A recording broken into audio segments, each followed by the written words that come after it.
మన ప్రాంతానికి సంబంధించి రాయలసీమ, నెల్లూరు, ప్రకాశం ఈ పూర్వపు ఈ 6 జిల్లాలకు సంబంధించి ప్రధానమైన మిగతా జిల్లాలకు ఉన్నప్పటికీ ఈ రోజుకి వచ్చేసి మనము కృష్ణా డెల్టా ఉంది కాబట్టి మొత్తం ఓవరాల్గా అనేక జిల్లాలకు సంబంధించి కృష్ణానదికి సంబంధించి ఈరోజు మనం చర్చించుకుంటే కృష్ణానది ఈ యొక్క బ్లూ ఉండేదంతా కృష్ణానది.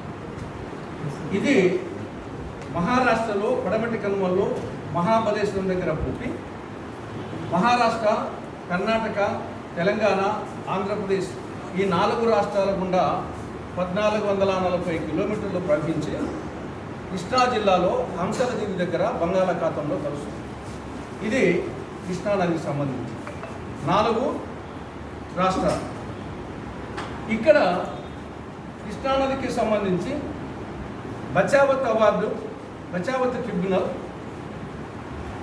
100 సంవత్సరాల్లో 75 సంవత్సరాలు కనీసం ఉంటాయి అనే ఒక 75% డిపెండబిలిటీ ఆధారంగా కృష్ణానదిలో దాదాపు వచ్చేసి 2130 టీఎంసీల నికర జలాలు ఉంటాయని తేల్చడం జరిగింది. పునరుత్పత్తి జలాలతో కలిసి 2130 టీఎంసీల నికర జలాలు ఉంటాయని చెప్పేసి బచావత్ ట్రిబ్యునల్ అవార్డు ఇవ్వడం జరిగింది. ఆ ప్రకారంగా ప్రాజెక్టుల వారీగా నీటి కేటాయింపు చేయడం జరిగింది. అప్పుడే దీంట్లో కృష్ణా డెల్టాకి, నాగార్జున సాగర్కి, శ్రీశైలంకి, జూరాలకి, ఇక్కడ ఏ రాష్ట్రాలకి ఎంత అని చెప్పేసి ఆల్రెడీ బచావత్ ట్రిబ్యునల్ దీంట్లో మహారాష్ట్రకు 585 టీఎంసీలు, కర్ణాటకకు 734 టీఎంసీలు, ఉమ్మడి ఆంధ్రప్రదేశ్కు 811 టీఎంసీలు ప్రాజెక్టుల వారీగా కేటాయించడం జరిగింది. అప్పుడే రాష్ట్రాల వారీగా, ప్రాజెక్టుల వారీగా. కాబట్టి 811 టీఎంసీలు ఉమ్మడి ఆంధ్రప్రదేశ్లో, అగైన్ ప్రాజెక్టుల వారీగా చూస్తే దాంట్లో 299 టీఎంసీలు తెలంగాణకు, 512 టీఎంసీలు ప్రస్తుతం నవ్యాంధ్రకు వచ్చే విధంగా ప్రాజెక్టుల వారీగా కేటాయించడం జరిగింది ఆల్రెడీ. కానీ ఇప్పుడు ప్రధానమైన ప్రాజెక్టులు మహారాష్ట్రలో ఉన్నాయి. కర్ణాటకకు సంబంధించి ప్రధానమైనది ఇది ఆల్మట్టి. ఆల్మట్టి తర్వాత నారాయణపూర్ తర్వాత జూరాలు, ఇది రిజర్వాయరు, ఇది ఆనకట్ట. దాని తర్వాత ఇది ప్రధానంగా శ్రీశైలం.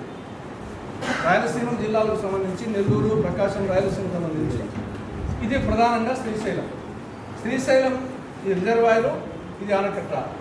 దీని తర్వాత నాగార్జున సాగర్, ఆనకట్ట, రిజర్వాయర్. దాని తర్వాత పులిచింతల, దాని తర్వాత ప్రకాశం బ్యారేజ్ విజయవాడ దగ్గర సముద్రంలో కలుస్తుంది. కాబట్టి ఇందులో మనకు ఈ యొక్క ప్రాజెక్టులేమో అనేకం ఉన్నాయి. మన ఆంధ్రప్రదేశ్కి సంబంధించి సరే కృష్ణా డెల్టా ఒకటి, నాగార్జున సాగర్ కుడి కాలువ, ఎడవ కాలువ. ఇక్కడ ఇంతకుముందు లక్ష్మణ్ గారు చెప్పినట్టు ఇది శ్రీశైలం రిజర్వాయర్కి సంబంధించి అవసరం లేదనుకుంటా.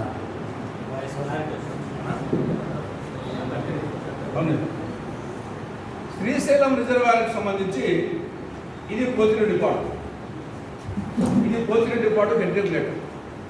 పోతిరెడ్డిపాడు హెడ్ రెగ్యులేటర్ నుండి ఇది బంకచర్ల.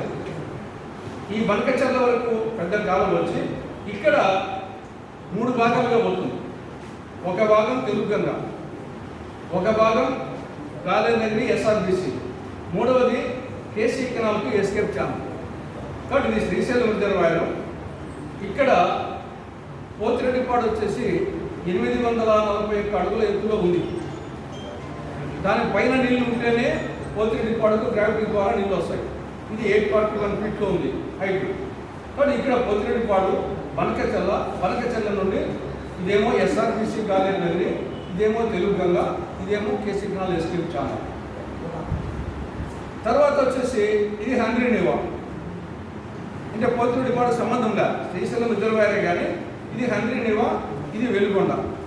వెలుగొండ ప్రధానంగా ప్రకాశం జిల్లాకు, కొంత మన పెబ్బేలు నియోజకవర్గంలో పూర్వమామల ప్రాంతానికి. ఇది హంద్రీనివా వచ్చేసి ఇది ప్రధానంగా అనంతపురం జిల్లాకు ఇది గుండెకాయ. ఇదేమో వెలుగొండ ప్రకాశం జిల్లాకు గుండెకాయ, ఈ హంద్రీనివా ప్రధానంగా అనంతపురానికి, సరే మన జిల్లాలో కూడా అమలుతూ ఉన్నాయి.